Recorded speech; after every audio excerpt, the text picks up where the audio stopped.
Para mí es un gusto compartir con ustedes una cátedra sobre arte moderno. Esta vez hablaremos sobre Hilma af Klint y la abstracción, y cómo ella, junto a este estilo artístico, nos muestra un mundo que hasta entonces desconocíamos. Empezamos.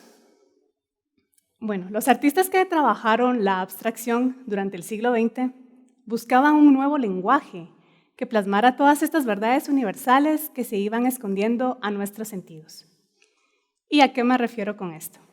Bueno, para entender lo que acabo de decir, tenemos que poner atención a los avances científicos que se dieron a finales del siglo XIX, ya que son un punto importante. Entonces, el contexto histórico es que los avances científicos de esta época llegaron a cambiar lo que se conocía hasta este entonces, creando una verdadera revolución en la vida cotidiana. Por ejemplo, dicen que fue un viernes 8 de noviembre de 1895, el ingeniero mecánico y físico alemán Wilhelm Conrad Röntgen hizo un descubrimiento trascendental que cambiaría el mundo de la medicina. Mientras él experimentaba en su laboratorio, notó que por medio de un tipo de radiación era capaz de ver a través de materiales, incluyendo la propia piel. Este descubrimiento le valió el primer premio Nobel en física en 1901. Él denominó a este fenómeno como rayos X, por la naturaleza desconocida de la radiación. Lo que muestro aquí en la pantalla es la primera radiografía tomada por el propio Röntgen, que es la radiografía de una mano, y curiosamente podemos notar que en el dedo anular lleva un anillo puesto. La persona que se prestó para este primer experimento se llama Anna Röntgen, esposa de Wilhelm. Contemporáneo a Röntgen también se encuentra el trabajo del físico alemán Heinrich Rudolf, quien descubrió el efecto fotoeléctrico.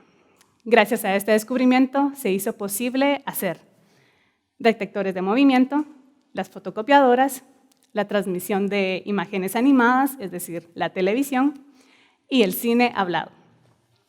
Y aquí es importante porque anterior al periodo de 1927, el mundo del cine se le denominaba periodo silente, o comúnmente llamado cine mudo, donde se le daba más importancia a los aspectos técnicos, a la iluminación, al montaje invisible, y nos dejó a todos estos grandes actores como Buster Keaton, Charles Chaplin, Harold Lloyd.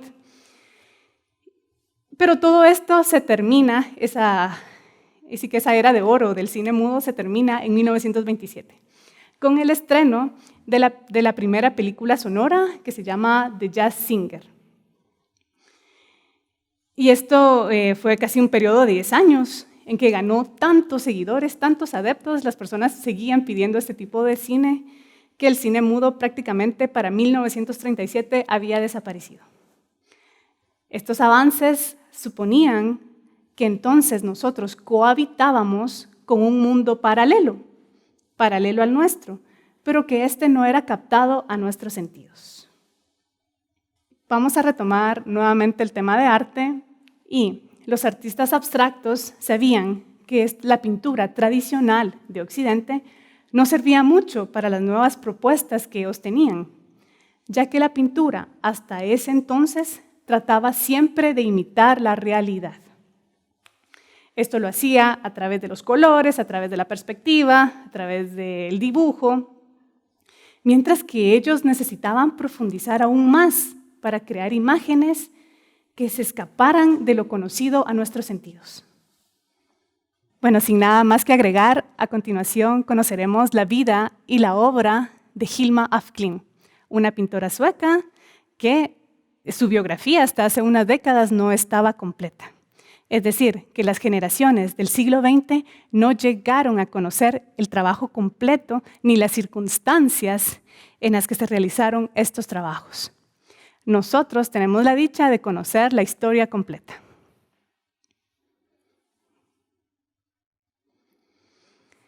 Bueno, Hilma nació el 26 de octubre de 1862 en Solna, un municipio situado al norte de la ciudad de Estocolmo, Suecia. Su padre era un almirante y matemático llamado Victor Afklin y su madre se llamaba Andreetta Matilda Sontag. Ella vivía una vida familiar acomodada. Hilma fue la cuarta de los 5 hijos de este matrimonio protestante.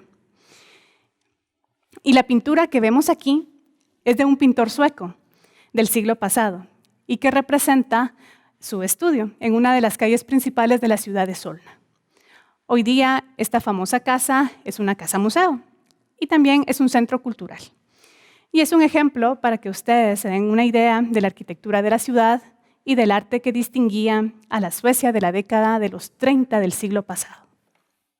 La infancia de Hilma transcurre entre Estocolmo durante la época escolar y los veranos en la finca familiar que se encontraba situada cerca del lago de Mälaren. En 1882 ingresó a la Real Academia de Bellas Artes, donde se especializó en pintura, en retratos y paisajes. Aquí hay que aclarar algo porque es importante, que para este entonces Suecia se caracterizaba por ser un país donde era normal que una mujer ingresara a la universidad. Es por ello que Hilma pertenece a la primera generación de mujeres europeas que se formaron académicamente en el arte. En esta misma fecha que ella se gradúa, se ganó una beca, ya que se graduó con honores de la universidad. ¿Esta beca en qué consistía? Bueno, la universidad le daba el acceso a un taller que estaba ubicado en la parte bohemia de la ciudad. Y es aquí donde destacó con sus retratos, paisajes y dibujos botánicos, pudiendo mantenerse gracias a sus ventas. Sin embargo, en esta época también su vida familiar se ve afectada, ya que con la muerte de su hermana menor de tan solo 10 años.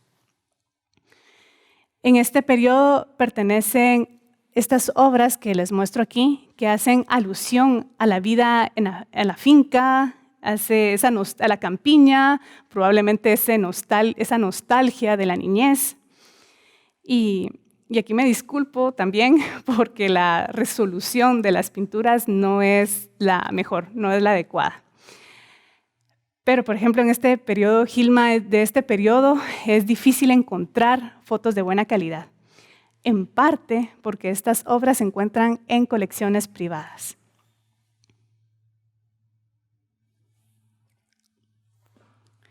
En 1889, Hilma pasa a formar parte de la Sociedad Teosófica. La teosofía es un conjunto de enseñanzas y doctrinas difundidas por la ocultista Elena Petrovna. En Nueva York, ella lo hace en Nueva York en el año de 1875. Ella propone una doctrina religiosa que defendía que el conocimiento de Dios se puede alcanzar sin la necesidad de una revelación divina, que solamente el hombre lo podía alcanzar. Y también algo importante en la transmigración de las almas, que esta última propuesta, la de la transmigración, de hecho no era algo nuevo, era algo que ya se venía hablando desde los antiguos griegos. De hecho, Platón, este gran filósofo griego, aseguraba que existían reminiscencias del alma en cada ser humano. Y con esto me refiero a que las almas poseen a los cuerpos y cuando se termina la vida de los cuerpos que residen, se van en busca de otra alma que poseer. Entonces, prácticamente estas son las enseñanzas con las que trabaja Hilma. De 1896 a 1907 formó parte de un grupo de artistas que se hacían llamar Las Cinco. Este era un grupo de mujeres que se reunían una vez a la semana en la casa de Hilma a tratar temas de arte. De las pocas fotografías que se tienen, se encuentran estas dos, que pertenecen al taller de Hilma, un lugar donde ellas se reunían y justamente la fotografía que tenemos del lado izquierdo es el lugar, la mesa central donde ellas trabajaban y también tenemos la fotografía de un altar creado por ellas, donde, si podemos ver bien, es la imagen de Jesús en el Huerto de los Olivos.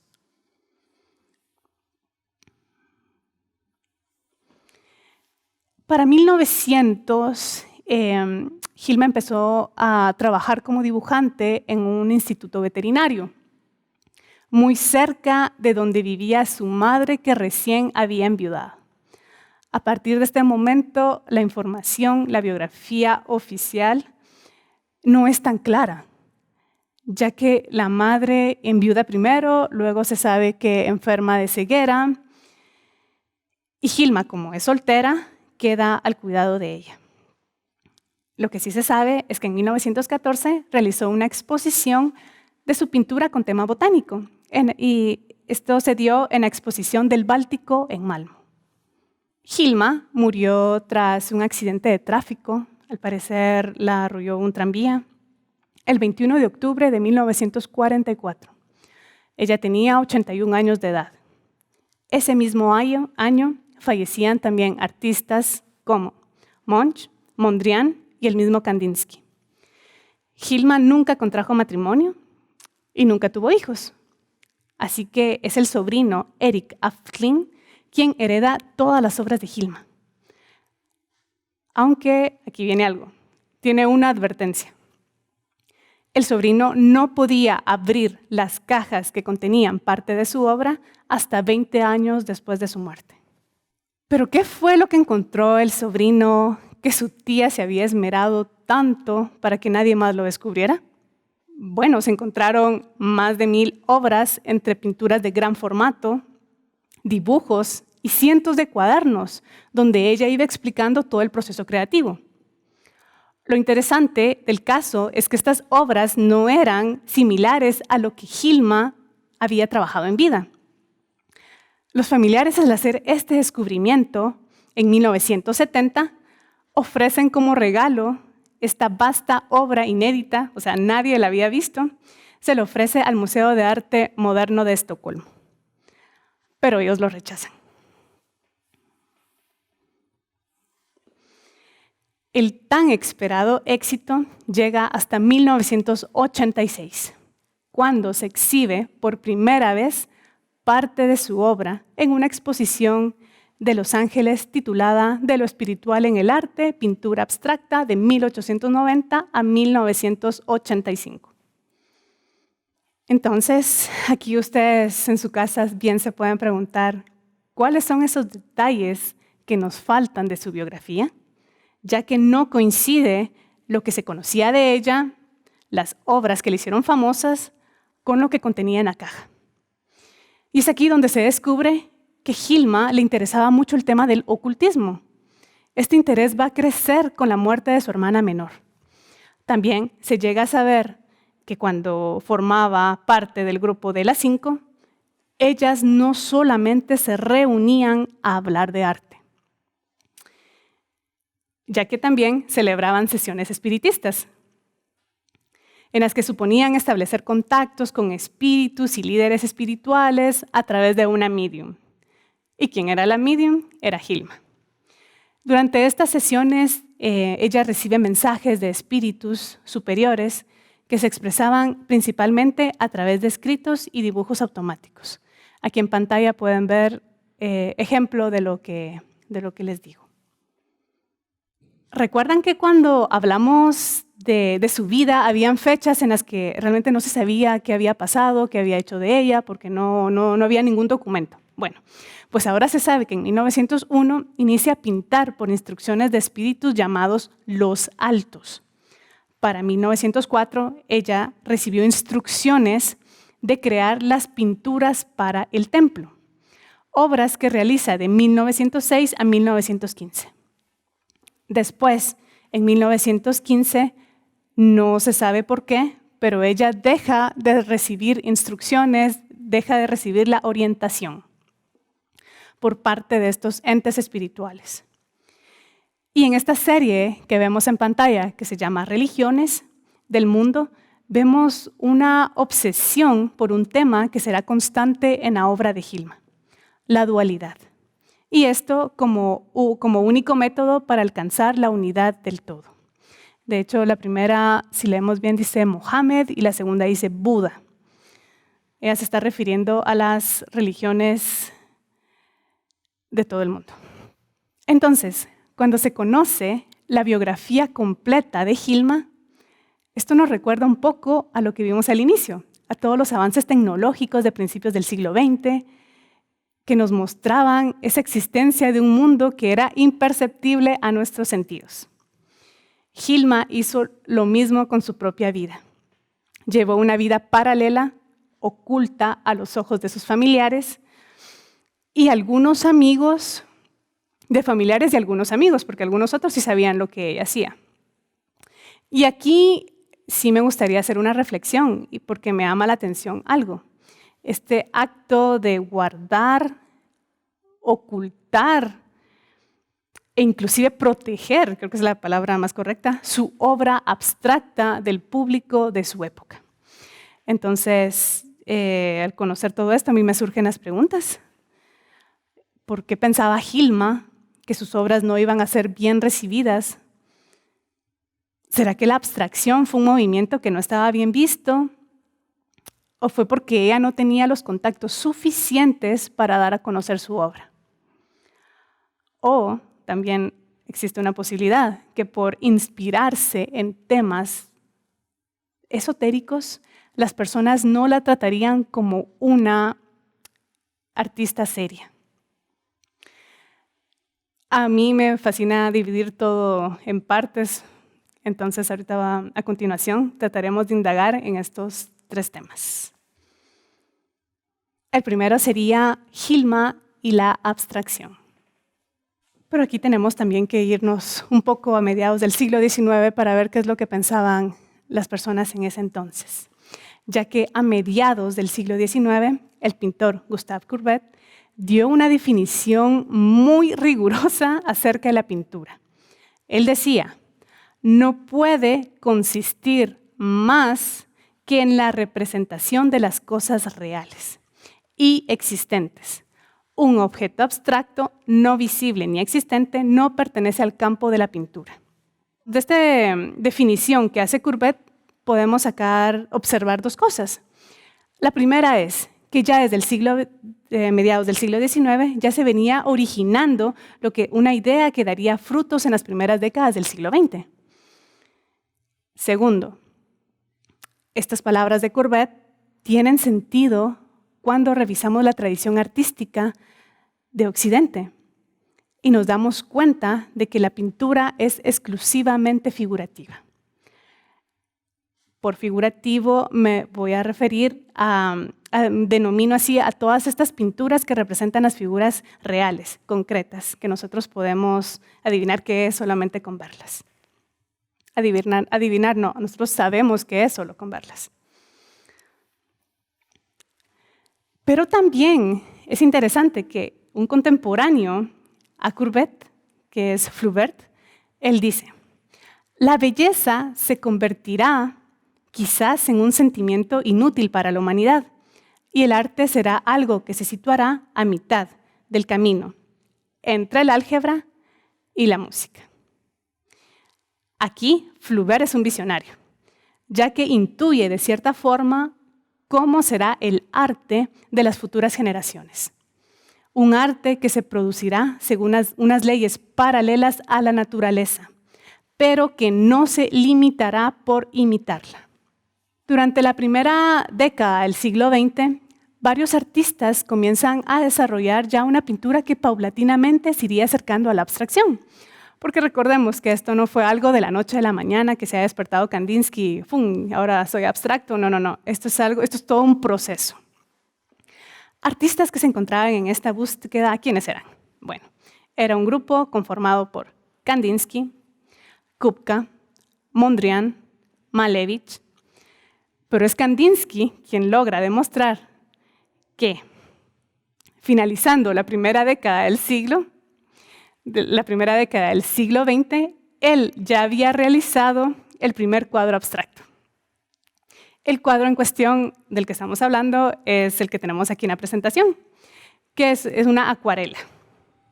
Entonces, esta obra es la que gana este ansiado, codiciado premio de ser considerada la primera pintura abstracta de todo el mundo. Lo que este grupo de pintores ignoraba es que en Suecia una pintora, en lo oculto de su estudio y de su vida, había creado ya la primera pintura abstracta en 1906, aproximadamente 5 años de la acuarela de Kandinsky.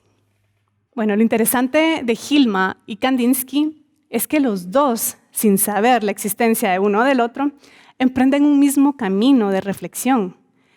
Ellos dos se van cuestionando, ¿será posible pintar no solo el organismo, sino que las fuerzas vitales? ¿Será posible pintar no solo la orquesta, sino también la música? Y aquí, de hecho, hay un punto de conexión muy interesante entre ambos, ya que los dos, independientemente uno del otro, conocen al autor Rudolf Steiner, quien hace el libro Cómo adquirir el conocimiento de mundos superiores. En este libro, el autor va a indicar cómo una persona puede llegar a alcanzar este clímax con su ser interior. Entonces, este libro comparte ejercicios prácticos que ayudan al lector a iniciarse en la ciencia oculta o simplemente mejorar como persona. Al final del libro, el escritor pregunta, ¿cómo conocer mundos superiores? Y yo creo que Hilma y Kandinsky lo responden de la mejor forma, a través del arte. Otro punto interesante que no solamente conocer al autor del libro, a Steiner, no va a ser la única ocasión en que estos dos grandes artistas se crucen por el camino de la vida, ya que en 1914, en la exposición báltica del Malmö, en la ciudad de Malmö, recuerdan que yo se los había colocado, ¿no? Que Hilma participó con su obra de tema botánico. Bueno, pues Kandinsky también participó en el pabellón ruso con sus obras abstractas. Esta gran exposición se celebró del 15 de mayo al 4 de octubre de 1914. Y en esta feria mundial se exponía toda la industria, el arte y la cultura de países como Suecia, Dinamarca, Alemania y Rusia. Como vestigio de este gran encuentro de principio de siglo, solamente nos queda el pabellón de Olenz, que es una de las pocas estructuras que sobrevivió al tiempo, ya que la mayoría de las construcciones fueron destruidas al terminar el evento. Y también en este punto me parece oportuno aclararles que los artistas que pertenecieron al movimiento abstracto pensaron en sustituir el término abstracción por el de concreto. ¿Por qué? Bueno, ellos se habían dado cuenta que abstraer viene del latín ab y de traere, que significa sacar de. Es decir, extraer algo de la realidad, algo de lo que ya hemos visto se va sacando hasta llevarlo a su mínima expresión. Y el arte del siglo XX, que se denomina arte abstracto, que es lo que estamos viendo hoy, no se inspira en nada en esta definición. Es decir, las pinturas que hoy les mostraré no son el resultado de abstraer una figura a su mínima expresión. Por ejemplo, tenemos el toro de Picasso, sino son propuestas de una nueva realidad. En la búsqueda de plasmar estas nuevas realidades, la abstracción siguió dos caminos, que se basan en dos principios, no solo distintos, sino casi opuestos. El primer camino es el de las formas primitivas. ¿A qué me refiero con esto? Que son formas producidas por el gesto motor, por la maraña lineal, un ritmo discontinuo. Es similar al trabajo de los niños infantiles. Y como ejemplo tenemos algunas improvisaciones de Kandinsky en esta parte y también el expresionista abstracto Jackson Pollock. Ellos encuentran el gusto por solamente dejar libre la expresión. Por otro lado, también tenemos la trama geométrica, donde el artista utiliza el criterio para colocar en orden los elementos. Por ejemplo, tenemos a Hilma af Klint y tenemos también a Mondrian. Este segundo grupo no se rigen por la intuición ni por el impulso, sino que es más movida por la reflexión, el razonamiento, pero en cualquiera de las dos formas, tanto la primitiva como la geométrica, se oponen a la representación figurativa del mundo visible. Ellos van a visibilizar las energías, los ritmos, las formas ordenadas, etc. Como ejemplos de esta trama geométrica, aquí hay un tríptico de Hilma que se llama Retablos, que es donde mejor plasma ese conocimiento esotérico, ya que son obras donde el triángulo equilátero domina la composición, ya que es el camino para emprender el viaje espiritual. Tiene ciclos ascendentes y ciclos descendentes, que es justamente lo que lleva la vida.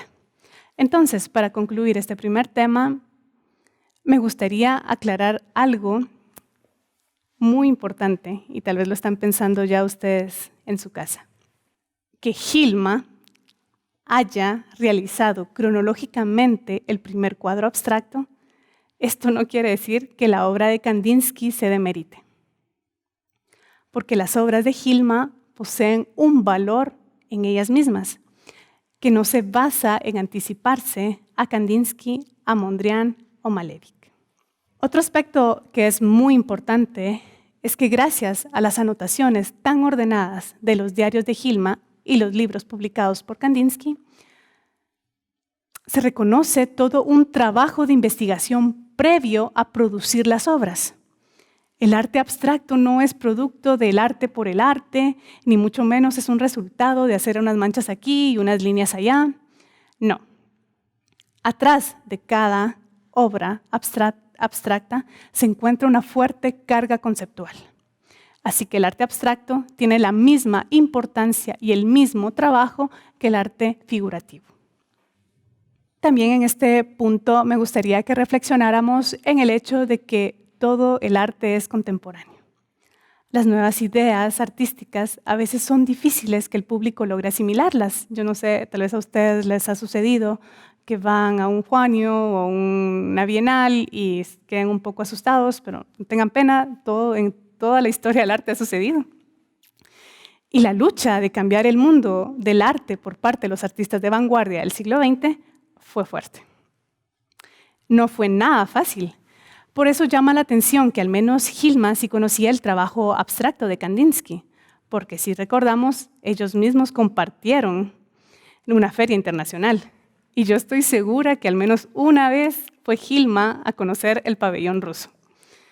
Entonces, ¿por qué Hilma decidió que su obra no podía ser comprendida hasta 20 años después de su muerte? Hilma sabía que las circunstancias no le eran favorables. Ella decidió esperar a que estas circunstancias cambiasen. ¿Y cuáles son las circunstancias a las que me refiero? Bueno, primero era mujer. Y segundo, vivía en Estocolmo y no en París. Entonces, estas mismas circunstancias hacen que su pintura sea del futuro y no de su presente. Y a esto nos lleva el segundo punto, Hilma y los contactos artísticos. Bueno, hace 100 años Hilma gozaba de fama por sus pinturas de paisajes y retratos.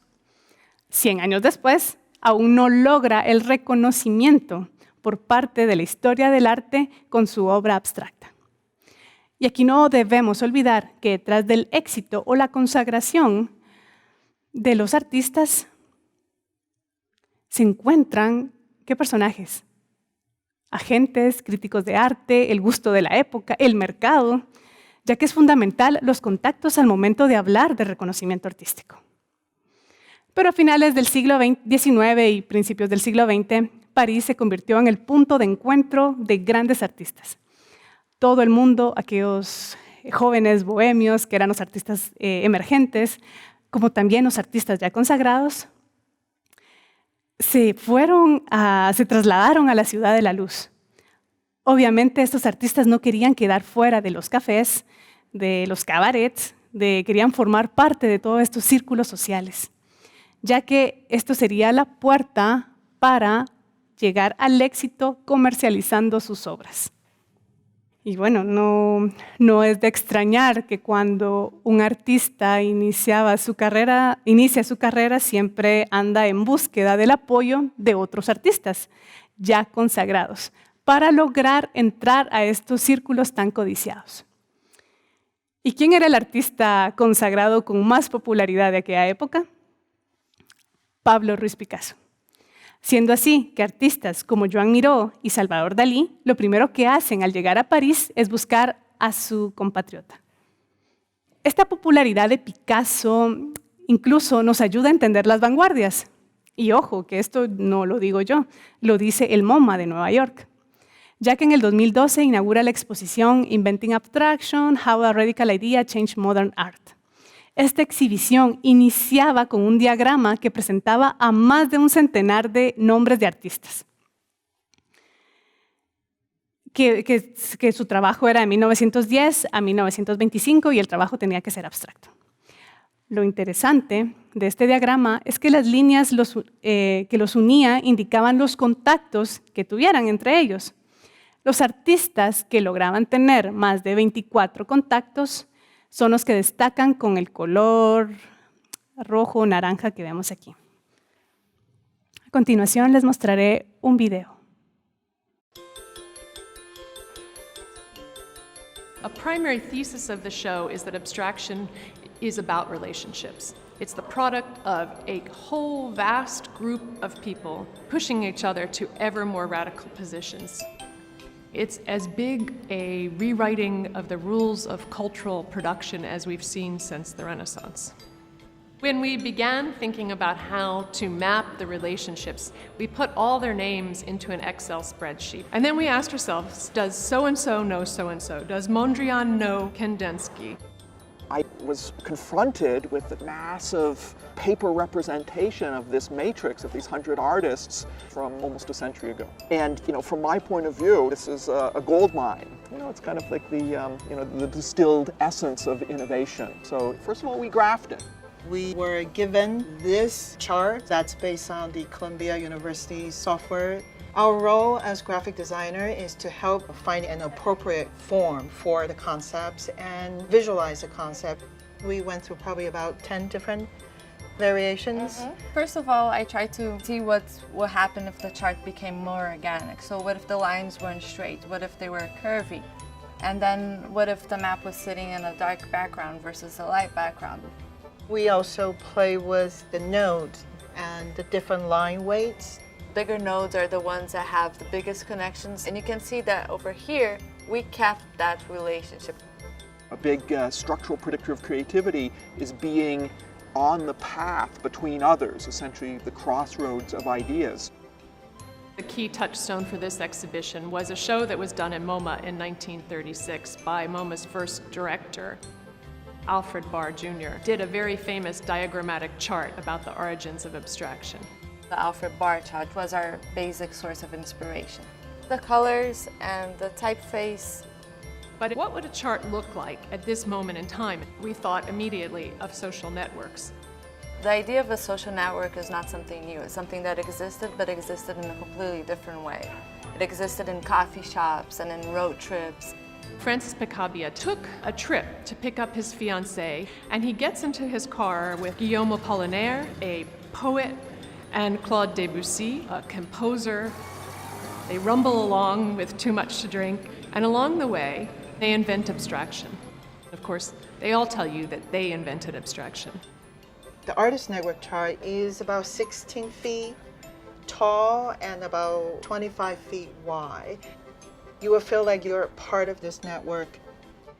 This is a densely connected network of people that leave the foundations of painting practices as it has been known behind.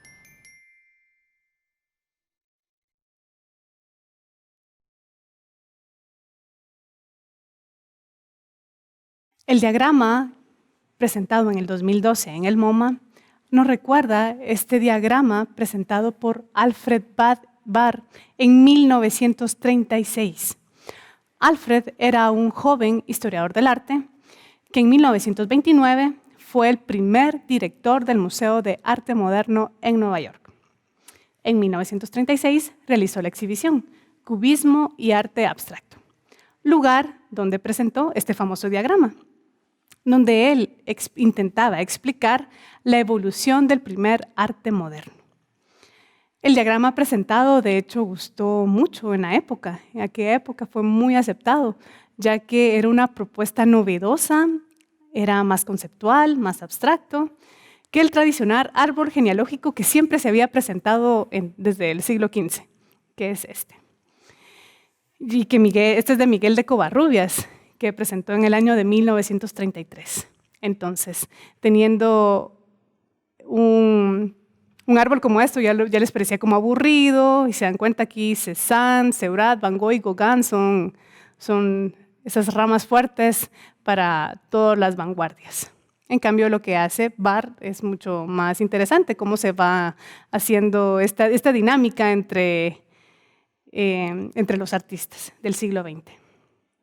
Aquí también es importante, ya vimos en el video, que no solamente fue Picasso uno de los más grandes importantes, sino que también se encuentra Apollinaire, era poeta, pero igual él pertenecía a ese grupo de estas personas consolidadas que lograban dictar quién estaba en el movimiento y quién no. Pero regresando al 2012, los encargados de la exhibición del MoMA acertaron en algo, en poner en relieve la idea de que la abstracción no fue fruto de unos pocos artistas trabajando de forma solitaria, sino que la abstracción se da gracias a un grupo de artistas que tuvieron relaciones e intercambiaron ideas. En la parte central de este diagrama se encuentra el artista que no trabajó la abstracción, pero que lo colocaron en este diagrama. Y esa figura clave para entender toda la sociedad artística de principios del siglo XX es Picasso, que se encuentra aquí. Y en segundo lugar, Vasily Kandinsky. Gertrude Stein. Bueno, muchas veces para alcanzar el éxito no basta en buscar la aceptación del grupo de artistas consagrados. Recordemos que en los periodos pasados, ¿quiénes construían la reputación de los artistas? Eran los papas, los reyes, los nobles. Pero en el siglo XX ya no serán personas con poder político o económico. Los que catapultan a los artistas serán personas con poder intelectual. Y aquí es donde entran críticos de arte, directores de grandes museos, coleccionistas, etc. Y aquí presento a una de las mujeres más importantes a la hora de hablar del arte del siglo XX, quien tuvo mucha influencia al momento de visibilizar y dar reconocimiento a los artistas de vanguardia. Su nombre, Gertrude Stein, una de las coleccionistas de arte moderno más importantes de la historia. No creo realmente que ningún otro coleccionista de aquella época haya tenido tal impacto tan grande en el arte como lo tuvo ella, ya que quién eran sus amistades, bueno, el principal, Pablo Picasso, y también Henri Matisse. Ellos le permitieron conocer a una gran lista de artistas que se habían trasladado a lo que aquella época era la capital del arte. A Gertrude le gustaba mucho que los artistas plásticos como literatos llegaran a su apartamento. De hecho, se dice que su casa era llamado el Salón Stein. Y la amistad de Picasso y Gertrude era muy unida. Incluso Picasso llega a afirmar que fue la protección de Gertrude el catalizador para su éxito inicial. El objetivo de la exhibición del MoMA era justamente resaltar esta complicidad entre algunos artistas para tomar esa colaboración colectiva como base de la creación del estilo abstracto, lo cual vemos claramente cuando se destaca en primer lugar el nombre de Picasso y en el segundo lugar Kandinsky. Pero al conocer esta exhibición del MoMA es imposible no pensar, no dejar de preguntarse, ya que ellos ya que ellos pretendieron, con esta exhibición el MoMA pretendió sentar los cimientos de la abstracción por medio de esta red de conexiones. Y a pesar de que ya se conocía la obra de Hilma, ellos no la incluyen. Obviamente porque ella no perteneció a este clan. Pero, ¿será del todo justo?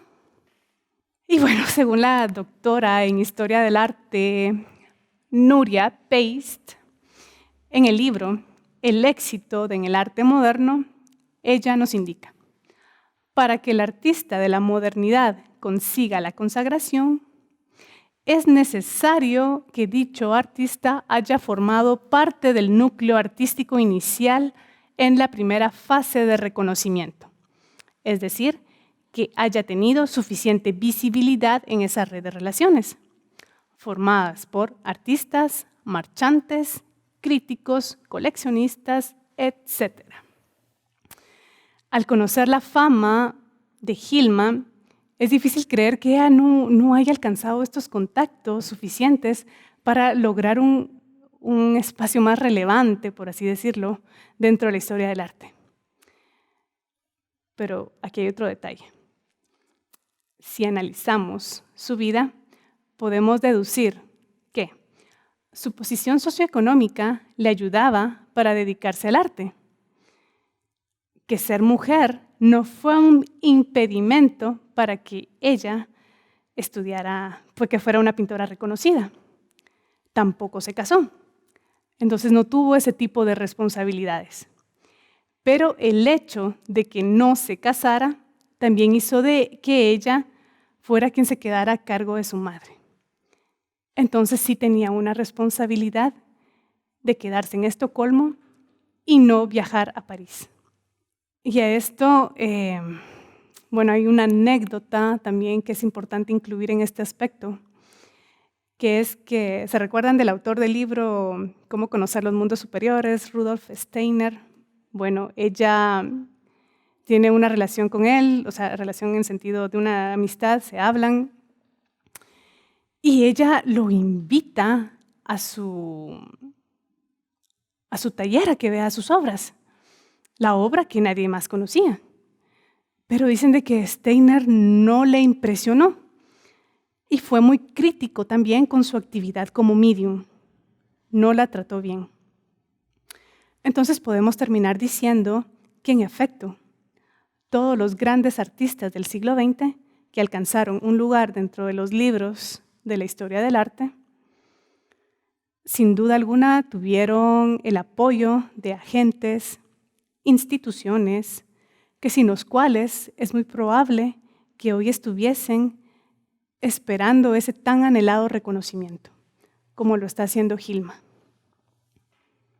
Se dice que cuando Anna Röntgen ve la radiografía de su mano tomada por su esposo, dicen que sintió alegría, obviamente por el descubrimiento, pero al mismo tiempo le invadió un miedo, ya que por primera vez veía los huesos de su mano y eso le recordaba la muerte.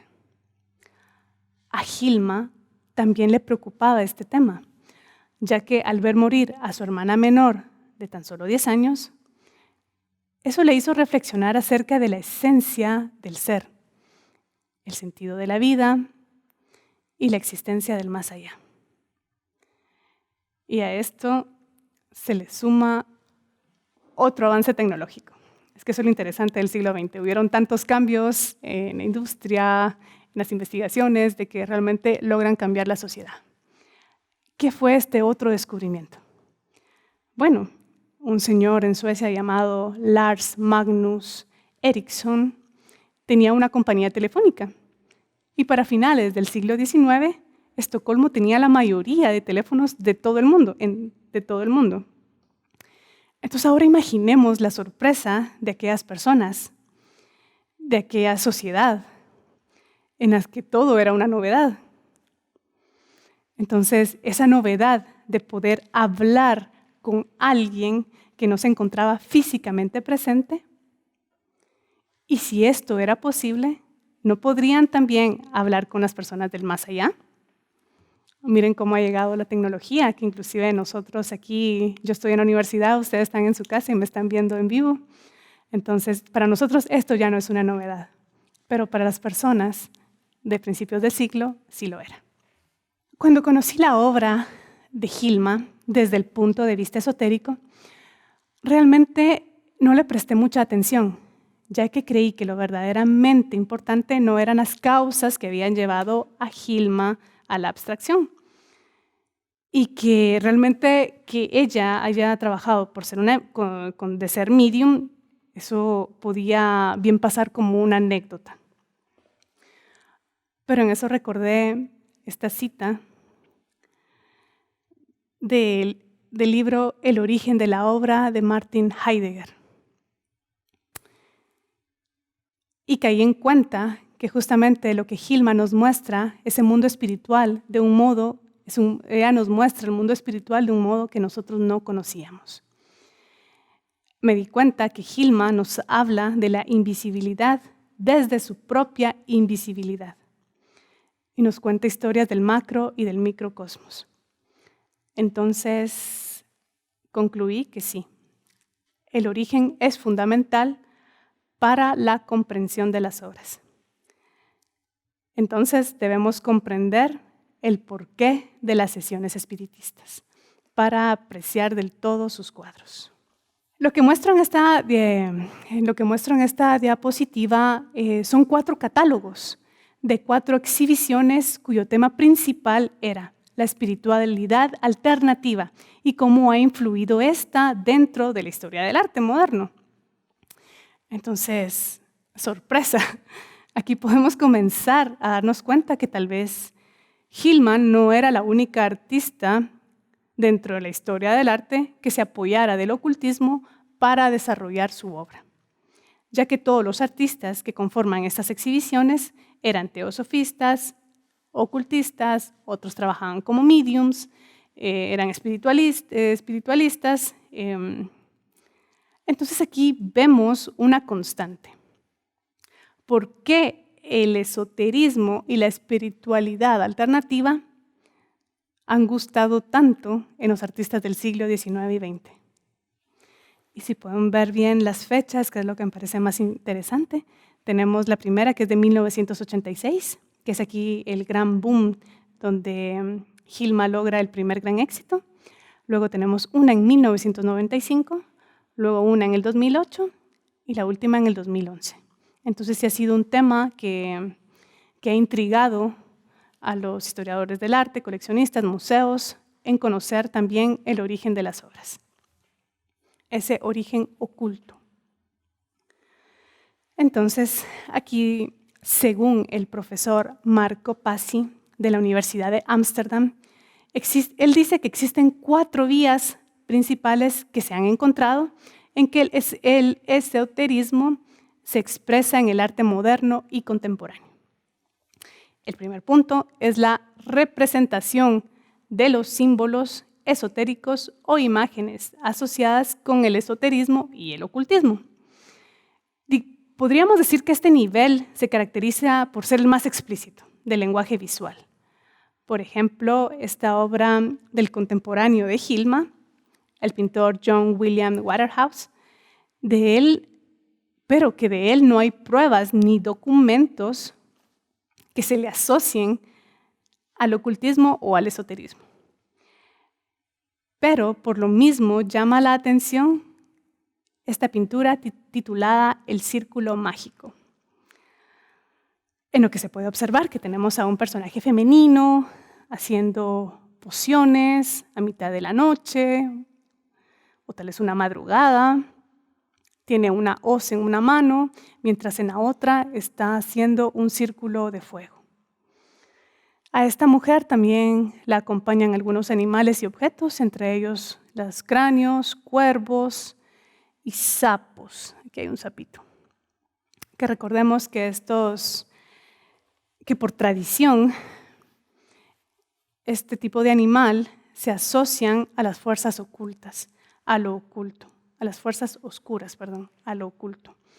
También tenemos otras obras que hablan de esto, como obras de Goya, Y hay otros artistas que también les ha interesado representar este tipo de claves como símbolos esotéricos dentro de su pintura. La segunda vía que habla este profesor sería la producción de objetos artísticos o artesanías. Aquí ya se abre un poquito más a que se incluyan las artesanías que puedan ser utilizadas como talismanes o como resultado de una manipulación conceptual asociada ¿a qué? A la magia o ciencias ocultas. Entonces, en este caso, el objeto, que es la fase final, es el objeto de un proceso mágico. Entonces, por lo tanto, el mismo objeto está dotado con poderes mágicos. Yo aquí pongo un ejemplo que es el ojo turco. Eso se puede encontrar en cualquier mercado. Este generalmente es un objeto en forma de gota, donde se encuentra en medio un ojo, y a este ojo es el que se le atribuyen las fuerzas protectoras. Quien utilice este objeto quedará protegido contra el mal de ojo y las malas energías. Un ejemplo en Guatemala sería, bueno, aquí tenemos varios, pero tal vez uno, por citar uno, sería el brazalete rojo que se le colocan a los bebés recién nacidos. La tercera vía es la obra artística como medio para introducirse a experiencias extraordinarias que tienen cualidades espirituales, místicas o inclusive el artista aquí toma la forma de chamán. El performance y el body art tienen relevancia particular en esta vía, en este tipo de arte. Aquí como ejemplo tenemos una danza realizada en 1996 por el grupo de danza sagrada Una, que era conformado por 5 mujeres. Entre ellas se encontraba Margarita Zurdia. En palabras de la propia Margarita, que ella decía que esta danza era un ritual que estaba dedicado a la transformación del hombre, a una transformación de su conciencia para hacerla más humana y una ética en su trato con los animales.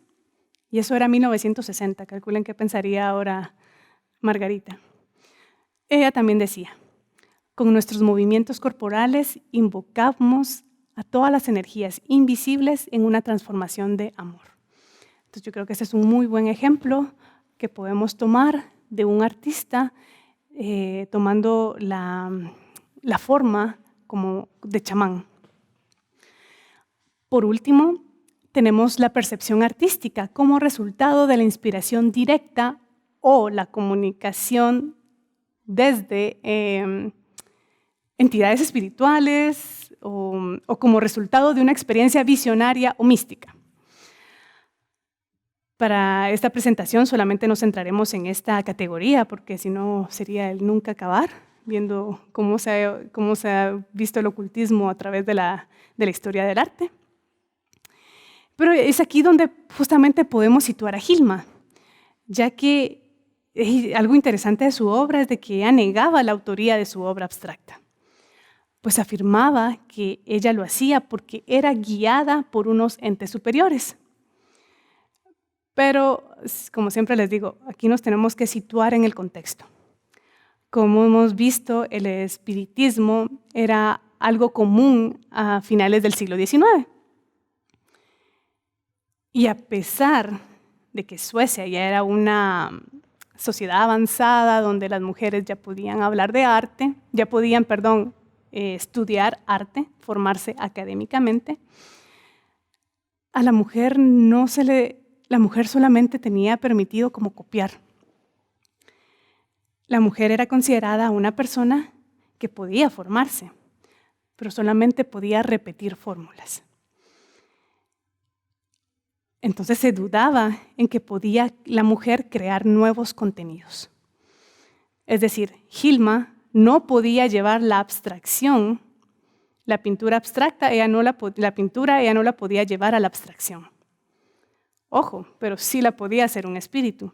Entonces aquí es donde radica esta dinámica entre el personaje femenino realizando un encargo del ente masculino. y aquí ya se vuelve aceptable para la sociedad. ¿Y cómo sabemos que el ente era masculino? Bueno, entre los escritos de Hilma se conoce que el nombre del espíritu con el que ella entabla las conversaciones se llama Amaliel. Dice que es un ángel, el ángel Amaliel. Entonces, a pesar de conocer que el espiritismo era algo normal, podríamos decir, en aquella época, la interacción con entidades espirituales no era del todo aceptado públicamente, ya que al vivir en una sociedad con presencia de la Iglesia luterana, y también creo que tienen parte de la Iglesia católica, esta práctica podía desembocar a malos entendidos, ya que fácilmente se le podrían acusar a Hilma de brujería, de acciones diabólicas o inclusive de posesión. Y a esto también se le debe sumar que viviendo en una sociedad post-ilustración, la idea de entablar una conversación con un ente espiritual era totalmente rechazada. En el aspecto de inspiración, Hilma y Kandinsky,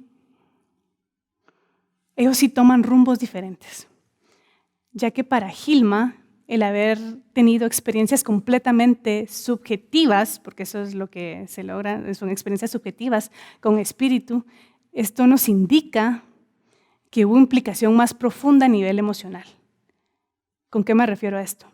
Es que es muy probable que haya trabajado su obra bajo un estado alterado de conciencia. Es decir, trances, visiones, sueños. Mientras que Kandinsky, quien también estaba influido por estas ideas esotéricas, que es súper interesante, pero que él llega a conclusiones a través de lecturas, a través de los libros, a través de las relaciones con los escritores espirituales de aquella época. No lo hace a través de una medium o de una sesión espiritista. Algo interesante es que Hilma no reconocía sus obras como obras de arte.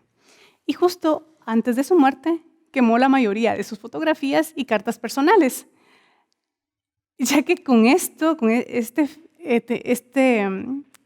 hecho tenía el fin de darle mayor importancia a la obra y no a ella como su papel de creadora. Y de los cuadernos que se encontraron junto a las pinturas y dibujos donde explica cómo llevar el espíritu a un nivel superior. Pero ella solo habla del espíritu, nunca hace referencia a esta gran incógnita que bueno, al menos a mí me ha dejado sin dormir. ¿Por qué mostrar su trabajo hasta 20 años después de su muerte? Lo que sí se sabe y pareciera dar una pista es que ella admiraba tanto a Rudolf Steiner, este personaje que visita su taller y le aconseja que no mostrara su obra. Entonces parece ser que sí a ella le afectó que él fuera tan crítico con la obra de ella. Pero un punto decisivo para la fama póstuma de Hilma fue que su obra haya participado y destacado en la exposición de 1986 en el Museo de Arte de Los Ángeles, ya que esta exhibición consolidó la presencia del esoterismo y temas espirituales en el arte. Gracias a esta exhibición ya no se veía algo anormal o algo fuera de algo académico, ¿no? Es como, no, usted a través de sesiones espirituales no puede llegar a hacer algo así. Pero entrar un poco de lleno al tema del espiritismo, el espiritismo es una doctrina originada en Francia a mediados del siglo XIX, cuyo máximo exponente era este señor, el escritor y poeta Allan Kardec.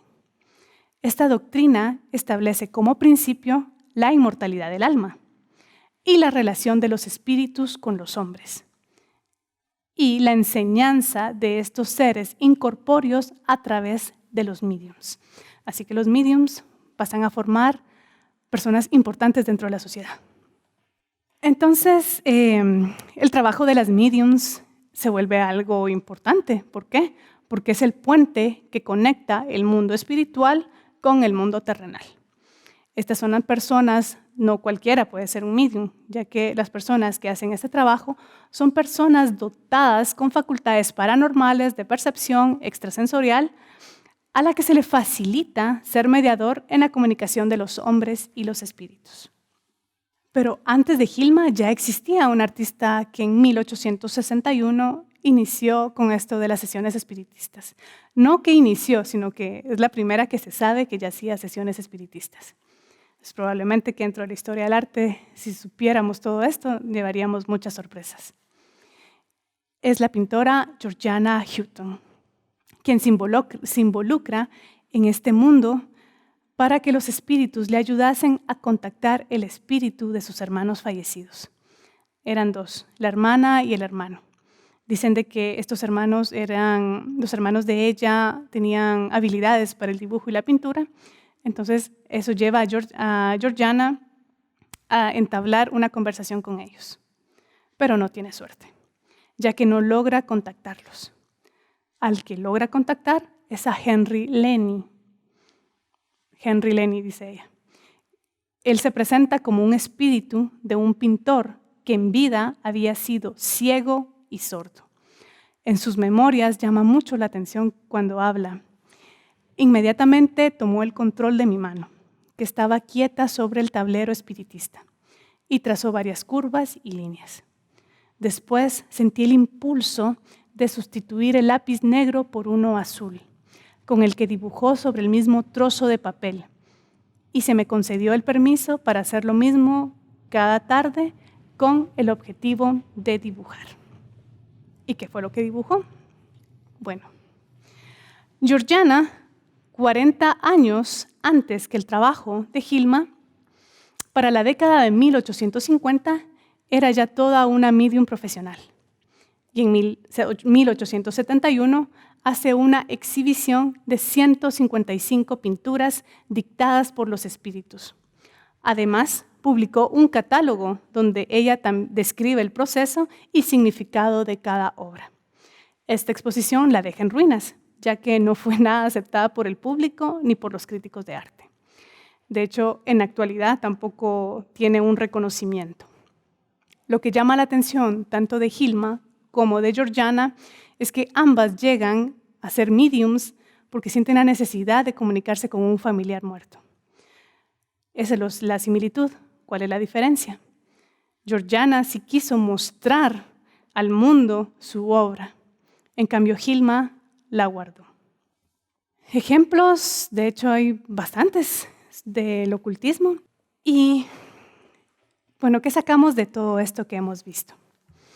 Bueno, lo principal sería que Hilma no era un artista excepcional, ya que muchos otros artistas también se valieron del ocultismo, el espiritismo o la meditación para crear obras.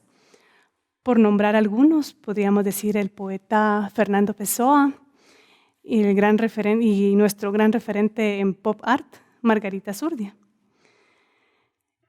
que también entrarían ellos en este grupo. Entonces, ¿por qué Hilma esperó 20 años después de su muerte para dar a conocer su obra? Bueno, vemos que al finalizar esto es de todo un poco, ya que por una parte, por ser mujer, no podía crear nuevos contenidos. Y para 1906 solamente ella estaba trabajando la abstracción. Entonces sí era un camino más que difícil que le iba a tomar. También tiene que ver que durante su carrera no logró los contactos suficientes, o al menos los contactos parisinos, porque en Suecia ella sí tenía fama de ser buena pintora.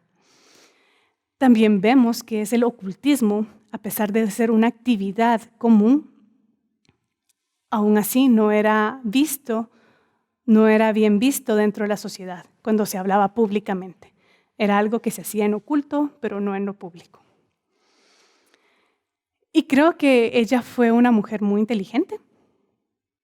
Y yo, como historiadora del arte, me gusta pensar que su trabajo lo realizó desde su propia conciencia, pero necesitaba que las circunstancias cambiasen para que no fuera cuestionada. De ahí que decide que su pintura es para el futuro, y el futuro es hoy. Ya para terminar, quiero dejar este video, pero también algo que hace la familia, que creo yo también fue algo muy inteligente, es que en 1870, cuando el Museo de Arte Moderno de Estocolmo les dice que no aceptan la obra de Hilma, ellos crean una asociación para dar a conocer todo este trabajo.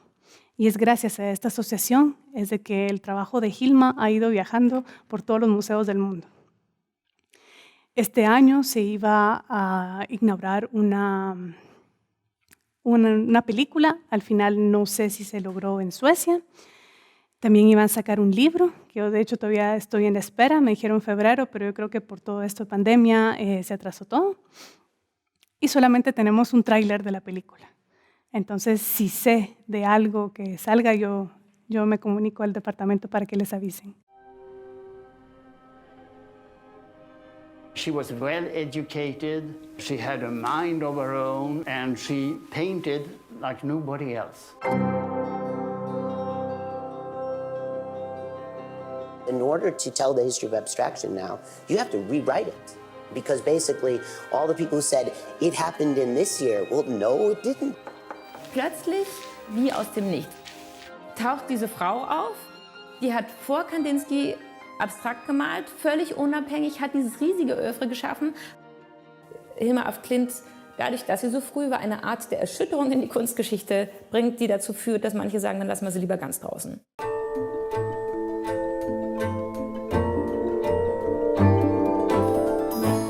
Art history is a man's suit, so the fiber is man. If you compare her to the supposed genius men, their steps towards abstraction were very timid, like very slow. Hat versucht einfach zu entgrenzen, das, was wir unter Wirklichkeit verstehen. It was a new way of painting. It was a new form of art. Ich kenne eigentlich kein Œuvre, mit dem man das vergleichen könnte. She walked away at the same time as she made the way. That's not easy to be a pioneer.